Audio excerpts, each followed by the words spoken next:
sun had barely begun its descent on an ordinary Thursday afternoon in May 2019, when 15-year-old Kayle Jugga returned home from school with her mother. It was supposed to be another day of music, laughter, and memories in the comfort of their home. But what was meant to be a simple afternoon turned into a chilling tragedy that would haunt the Jugga family forever. Within minutes, a life would be taken, and a community forever shaken. But who could be so cold-hearted to steal a young girl's future? The mystery behind this senseless act would unravel in the most heartbreaking way imaginable. Our hearts go out to the family of Kayle, especially her mother, Stephanie. The pain of losing a child is a grief that no parent should ever have to endure. As they continue to navigate life without her, we stand in solidarity with them, remembering the beautiful young woman Kayle was and the impact she had on everyone around her.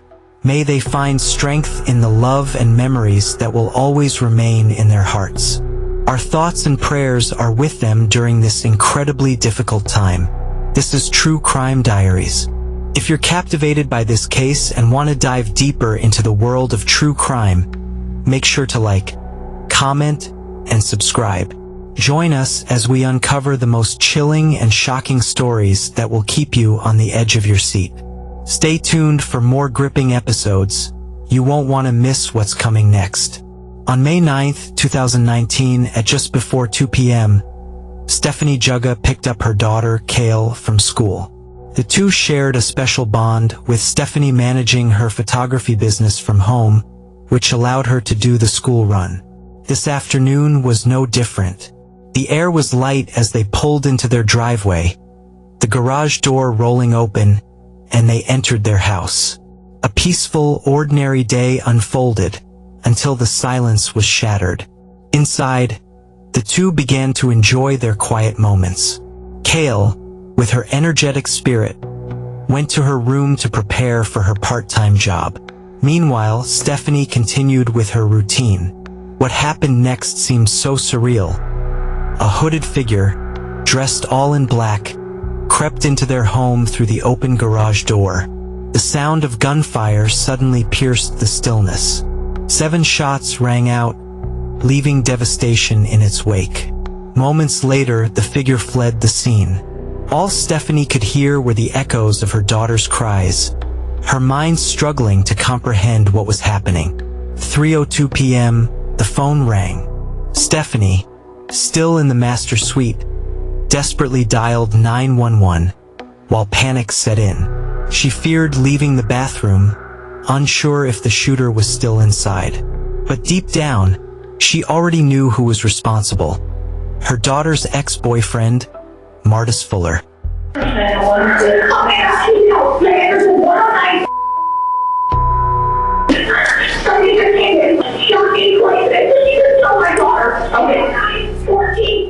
Boyfriend? Yeah. Do you know where he is? No, I don't. Please. Okay, how old are you? I'm 38, 39. Oh my god. I need your help. Run away. Please. I'm getting you out. You don't know where he is? No, I'm not together. Okay, you think he took off running? I don't know. Where he is. She's at the bedroom? Okay, what is his name again? Martis Fuller. Fuller. Martis Fuller. He's gonna be a foot and he's on foot, you know? There's a lot of people coming. A lot. They're gonna come help you, okay? Oh my god. How old is this Martis? 15. Yes. Law enforcement arrived swiftly, finding a scene of horror. Stephanie, wounded but determined, was performing CPR on her daughter, but it was too late. Kayle had sustained fatal gunshot wounds, 4 to her chest, 1 to her head. Despite the immediate medical efforts, her injuries were catastrophic. She was pronounced dead at the scene. In the aftermath, investigators began piecing together the crime. They found 6 shell casings at the scene, later confirming a 7th shot. The shooter's movements were tracked, and it became clear the attack had been planned. Kayle's room, with its bloodied carpet and the evidence of close-range shots, told a grim story of what had happened. As the investigation unfolded, authorities found evidence of Martis Fuller's involvement. Yet, the question remained, what drove a young boy to commit such an unimaginable act? Was it a relationship gone wrong, or something darker at play? Stephanie's identification of the shooter, the traces of Martis's clothing, and the discovery of surveillance footage painted a damning picture, but Martis remained elusive. What truly went through his mind in those final, tragic moments? The pieces were slowly falling into place, but answers were still out of reach. As Stephanie raced to her daughter's side, she was horrified by the sight of Martis standing in the doorway of Kayle's room. Her heart sank as she tried to plead with him. "You don't have to do this," she begged, her voice trembling. But Martis's response was chilling. "Yes, I have to." And just like that, he raised his arm and fired. Later, in the safety of her bathroom, Stephanie's mind raced. Was this really happening? She had to escape, but not before making one final call for help. Her instinct was right. The person she feared was the one who had stolen her daughter's life. The pace quickens as the investigation intensifies, revealing key details one by one. Stephanie's uncertainty about whether the shooter had truly fled the house keeps the tension high. Each clue uncovered, from shell casings to surveillance footage, leads investigators closer to the truth. But even as the evidence mounts, the mystery of what drove Martis to kill Kayle remains an open question, drawing viewers deeper into the story. As the scene unfolded, the evidence began to paint a clearer picture of Kayle's last moments. The shell casings, scattered across her bedroom floor, pointed to a deliberate and calculated attack. Each shot was fired with a chilling precision. Investigators noticed the distinct trajectory of the bullets, indicating that Kayle had likely been shot while lying on the ground. The sheer brutality of the murder was something none of them were prepared for. At the same time, the scene outside the house revealed even more shocking details. Investigators discovered a bullet on the sidewalk, the same kind used in the attack. Could it have been dropped accidentally during Martis's escape? The evidence pointed more and more in his direction, but the mystery surrounding his motive remained unsolved. What pushed a teenager to take the life of someone he once claimed to love?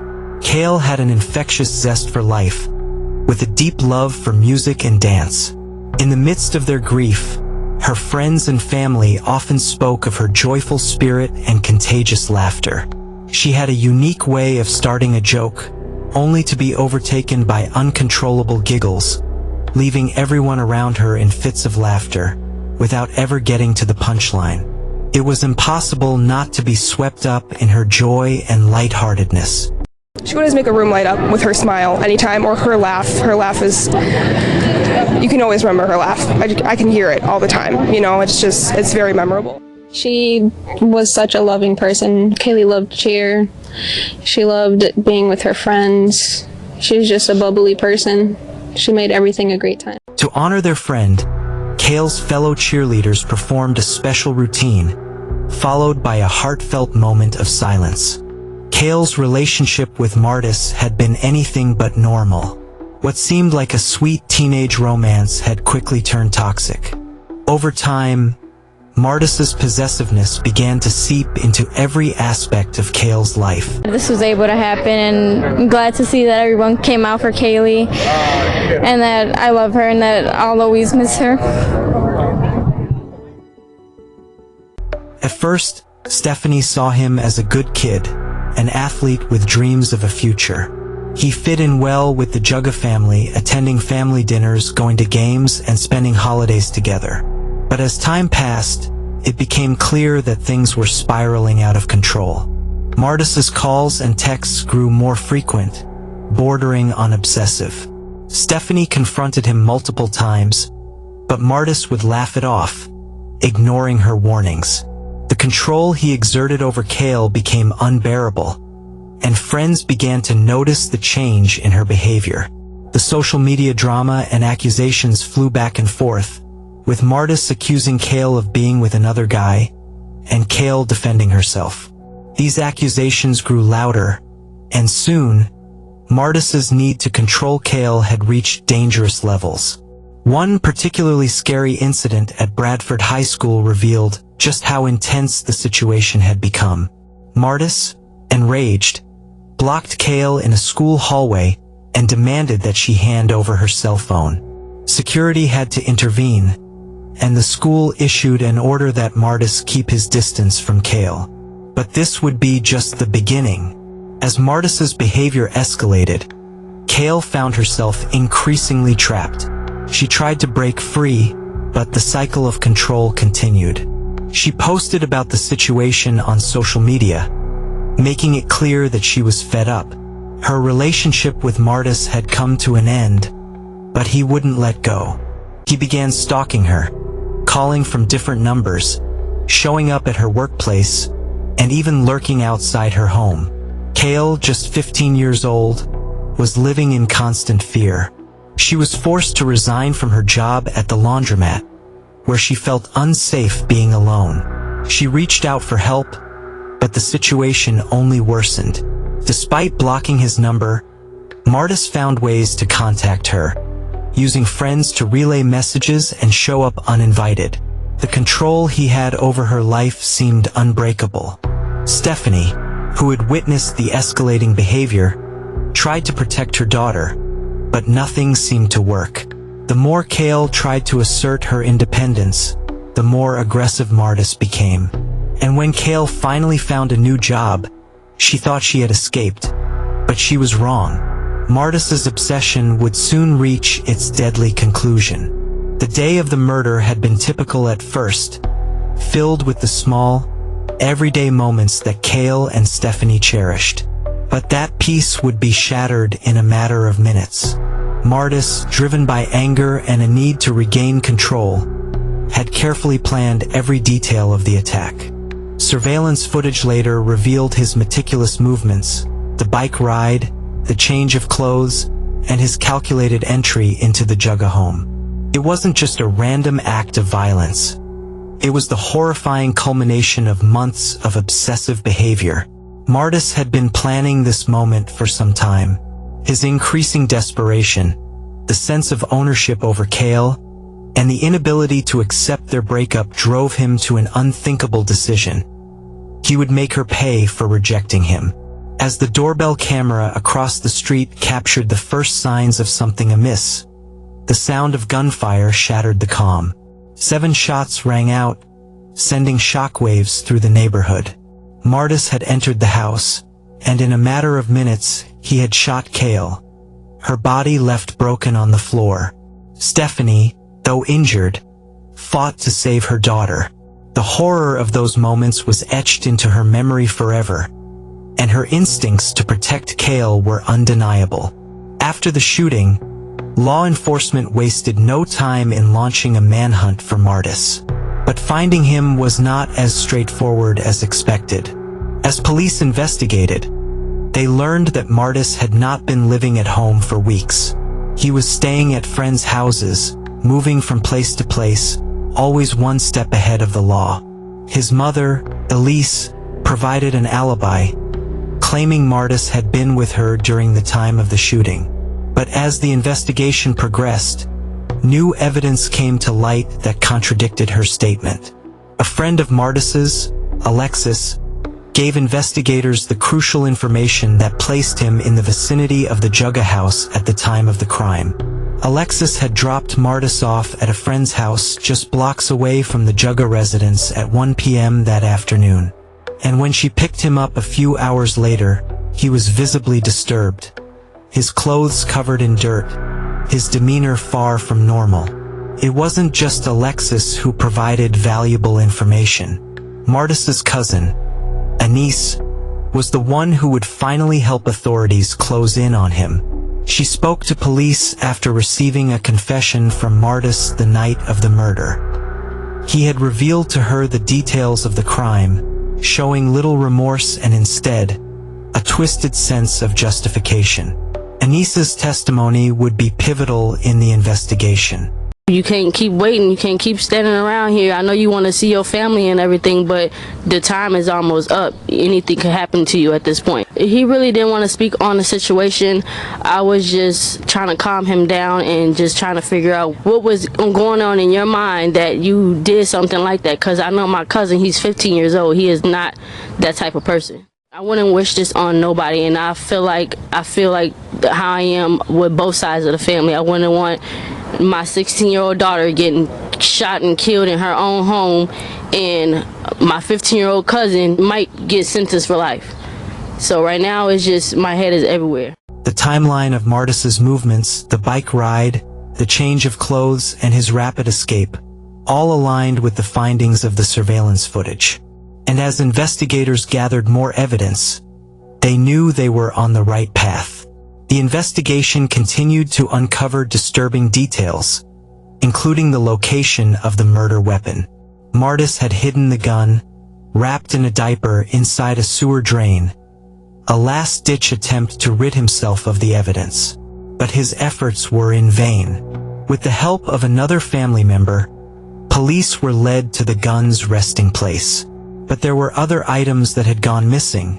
The clothes Martis had worn that day and the black backpack he was seen carrying. Despite their efforts, the police were unable to recover these items, and they feared that Martis had disposed of them somewhere far from the scene. As the investigation into the murder deepened, it became clear that Martis's behavior had been escalating for months, with troubling incidents dating back to his time at Bradford High School. The assistant principal at the school, Jill Schwensen, described Martis as a difficult student who had become increasingly aggressive after being separated from Kayle. Very angry with me. He called me a liar. He told me that I didn't know what I was talking about or what I had seen. He put his finger in my face. We had to take a break for him to take a walk. Ultimately, we had to call Dad to convince him to sign it. Did his father come, or did he just talk to him over the phone? He spoke to him over the phone. I had told both students that I was going to split them up. They had several classes together, and Martis did not want that to happen. And there was a day during his suspension that he was calling every office in the school building, trying to get to me so he could convince me not to change their schedules. Students are usually not very happy with me when they meet with me because it's my job to do discipline. However, this was an extreme case for me. I was scared. You were scared of Martis? Yes. I explained to him that this is what was going to happen. He kept trying to tell me that that's not what Kayle wanted, that that's not what he wanted, that it wasn't as bad as what I thought. I ultimately had to hang up the phone on him because he would not stop talking. His refusal to accept the school's disciplinary decisions, his repeated attempts to overturn his expulsion, and his violent outbursts all pointed to a young man unable to control his emotions, and, more importantly, his rage. Jill's testimony would be crucial in explaining Martis's state of mind leading up to the murder. His actions in school, his refusal to accept rejection, his anger over the expulsion, and his violent tendencies painted a picture of a young man who had never learned how to cope with disappointment or failure. The story begins to pick up pace as the investigation unravels more about Martis's mindset. The tension builds as new pieces of evidence come to light, pushing the story forward. Each revelation, the surveillance footage, the confession from Anis, the discovery of the murder weapon, intensifies the mystery surrounding Martis's actions. Was he truly driven by a sense of loss and betrayal? Or was there something more insidious behind his need to control Kayle's life? The suspense continues to grow as investigators close in on Martis, piece by piece, revealing his sinister plans and ultimately, his complete lack of remorse. But even as the investigation seems to have a clear direction, the question remains: how could someone so young, someone so close to Kayle, commit such a horrific act? This story is far from over, and the twists just keep coming. If you're feeling moved by Kayle's story, leave a comment below. Share your thoughts. Do you think Martis had a reason for what he did, or was it all about control? Let us know what you think. And don't forget to hit that like button if you want to see more true crime stories like this one. As Martis was confronted by his cousin, he didn't try to hide the truth. His confession to Anise was chilling in its casualness. He explained in detail how he had watched Kayle from a distance, waiting for the perfect moment to strike. He described how he entered the house, how he shot her, and how he believed he had every right to do so. His words were chilling, devoid of any empathy for the young girl he had once claimed to love. Anise, feeling the weight of what he had confessed, couldn't keep the secret any longer. She reached out to the police, knowing that what Martis had done couldn't go unpunished. Her decision to speak out would play a pivotal role in ensuring that justice was served. The detectives was telling me to put my daughter in their shoes and to see how I would feel about, something happening like that to my daughter. Do you remember what additional things you told the officer at that time? So what did you say that the defendant, Martis Fuller, had told you about what happened at the Jugga house that day? Well, he told me that he was watching her house for quite a while, and that he knew when she would be alone at her house. And then he said that when he walked in, they were listening to music, and Kayle was in her room, and the door cracked or something like that. And he said that he shot at her once, and he freaked out and he snapped and shot at the mom twice. The murder trial of Martis Fuller began in May 2020, with the prosecution aiming to present a compelling case against him. They painted a picture of a young man who had spiraled into obsession and anger. They showed how Martis had spent months preparing for this act of violence, from acquiring the weapon to meticulously staking out Kayle's house. This was not an impulsive act of rage, but the culmination of months of planning, rejection, and control. The prosecution presented two timelines during the trial. The first was Kayle's reality, her attempts to break free from Martis, her pleas for peace, and her efforts to find safety. The second timeline was Martis's reality, a young man growing increasingly desperate as he lost control of his relationship with Kayle.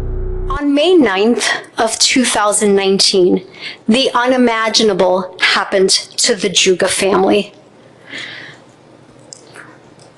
A person that they shared Christmas Day with, that they opened their home and their hearts to, and let him share time with their precious daughter, took her life. And he looked at Stephanie Jugga in the face after all their time together and tried to take her life too. And when she tried to reason with him, he told her, "Yes, I do," and shot her twice. The evidence was damning. Surveillance footage, text messages, witness statements, and even Martis's own confession. But even with all this evidence, the defense attempted to plant seeds of doubt in the jury's mind. The defense's argument was that, in the chaos of the shooting, Stephanie might have misidentified the shooter. After all, Martis had been close to Kayle and had an ongoing conflict with her family. Could she have mistaken another figure for him in the stress of the moment? Between March and May of 2019, Martis Fuller's life was in chaos. He had been expelled from Bradford High School, unable to play football, and ultimately Due to a fight with his family, he found himself homeless. He was transient. He didn't have a cell phone that had a cellular connection. He was forced to rely on using Wi-Fi when he could have internet at various locations. He found himself begging, relying on friends for rides because he was 15. He couldn't drive. He didn't have a car. During this time period, Martis was frequently frantic. He was overwhelmed. He was a 15-year-old child trying to survive. The defense implied that investigators hadn't thoroughly explored other suspects. However, Stephanie's testimony was unwavering. She described in harrowing detail the moments before the attack when she had stood face to face with Martis in her daughter's bedroom. She had heard his chilling words, "Yes, I have to," as he raised his arm and fired the fatal shots. I went running out of my bathroom, through my bedroom, and stopped in the doorway of my bedroom. Facing me was Martis with a gun. Did you say anything to him when you saw him? I did. I stopped in my doorway and I looked at him and I said, "Oh my God, Martis." I said, "Please, you don't have to do this." And he looked at me and he said, "Yes, I do." Tried to start doing CPR as best as I could. And was that, were you able to do that having been shot in your own wrist? At that moment, it was very painful, but I didn't care. Trying to save her was more important. Did your daughter die as a result of those shots? She did, yes. Right there on the lawn, or earlier? I think she died in her room. There was no mistaking who had been in that room. It was Martis, and his guilt was clear. In the defense's final attempt to create doubt, they argued that Martis wouldn't have had enough time to commit the murder and escape without being spotted. The timeline seemed impossible to them, but the prosecution countered that the timeline was, in fact, perfect. Martis could have easily carried out the murder, changed clothes, and fled without anyone noticing. The surveillance footage from the neighborhood camera system confirmed this, showing Martis riding his bike away from the scene shortly after the attack, dressed in different clothes. This was a critical moment in the trial, as the prosecution showed how every single detail aligned perfectly with the timeline of events. There was no way the defense's theory could hold up. Coincidence, if you're an innocent person. And then, here's a horrible coincidence. It's a cousin of yours who takes the police, who otherwise are never going to find this gun, to a sewer in Racine where they find the very gun that is the murder weapon. Okay, so you didn't kill her, but your cousin is able to lead police to the murder weapon, which looks identical to a picture we have of you with the same gun and to what your friend says is the gun you showed him just days before the murder. As the trial continued, the tension mounted. The case seemed clear-cut, yet every turn held a new revelation, keeping the audience on edge. Would Martis be convicted? Monitoring some jail phone calls from the defendant. The allegation is that the defendant got the names off of a chart of the potential jurors, that the defendant then memorized those names and made some assumptions about who was related to those individuals, and then began to try to contact people to get in touch with them. The supreme seriousness of something like that is that it really deals with the whole integrity of a jury trial. Was there a chance that he could avoid justice? With the mounting evidence and the damning testimony, it seemed unlikely that he would escape accountability. But the real question lingered. What was the driving force behind his horrific actions?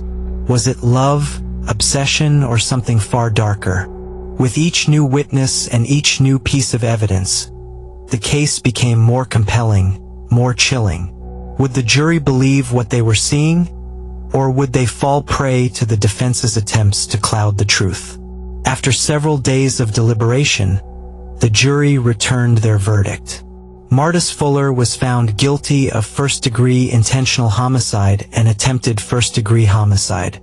The verdicts read as follows. We, the jury, find the defendant guilty of first-degree intentional homicide as charged in count 1 of the information. We, the jury, find the defendant guilty of attempted first-degree intentional homicide as charged in count 2 of the information, dated today and signed by the foreperson. His cold demeanor in the courtroom contrasted sharply with the heartbreak his actions had caused. The moment the verdict was read, Martis looked up at his family in the gallery. For the first time, the weight of his actions seemed to hit him. He tore off his face mask and began to sob.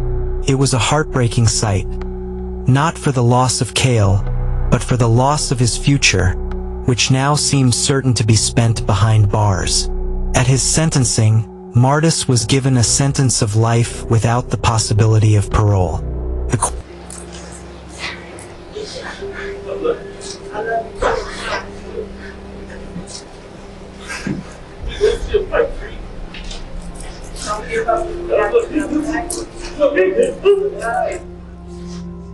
Courtroom was filled with emotion as Kayle's family members and loved ones spoke about the young girl they had lost. Kayle Jugga, in particular, spoke about the pain of losing her daughter, her only daughter who had been taken so tragically. "Kayle was everything to me," Stephanie said through tears. "Her laughter, her joy. She was a light in our family, and now she's gone, and I'll never be able to hear her voice again."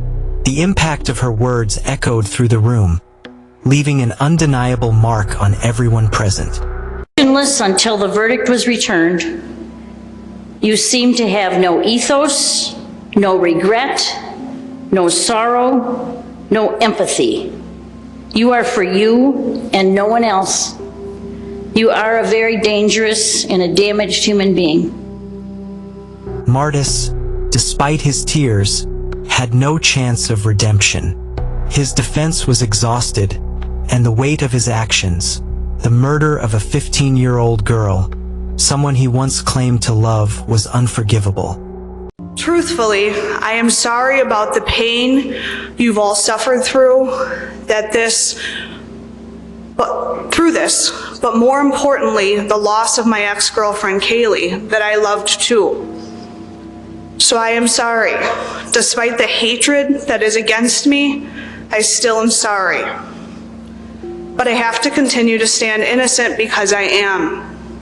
And I know that I've barely showed emotion throughout my time, but in all honesty, it is because it's hard to have tears left to cry knowing my mom lost a son, one of her children too. As Martis was led away, the reality of his sentence set in. He would never again have the freedom he once took for granted. His life would be spent in prison, and his future was now defined by the horrific actions he had taken that day. But what about Kayle? What happens when a young life is stolen too soon? Her story, though tragically short, lives on in the hearts of those who knew her. And as Martis faces his life sentence, one question remains. Can anyone truly understand the darkness that drove him to kill? Will we ever know the full truth behind what happened on that fateful May afternoon? Do you believe Martis was driven by obsession? Or is there something more at play here? Comment below, and don't forget to subscribe for more true crime stories. As we reflect on the events of May 9th, 2019, we are reminded of the fragility of life and the depths of human emotion. Kayle Jugga's tragic death serves as a stark reminder of the consequences of unchecked obsession and the dangers of a relationship turned toxic. The story of her life and her untimely death is not just a cautionary tale. It's a testament to the power of love, but also the dangers of its darker side. More than 5 years after her passing, on what would have been Kayle's 20th birthday, Stephanie opened up about the pain of the loss and how deeply Kayle is still missed. Her family, friends, and loved ones will forever mourn the loss of someone who had so much promise, so much potential. Today we celebrate Kayle,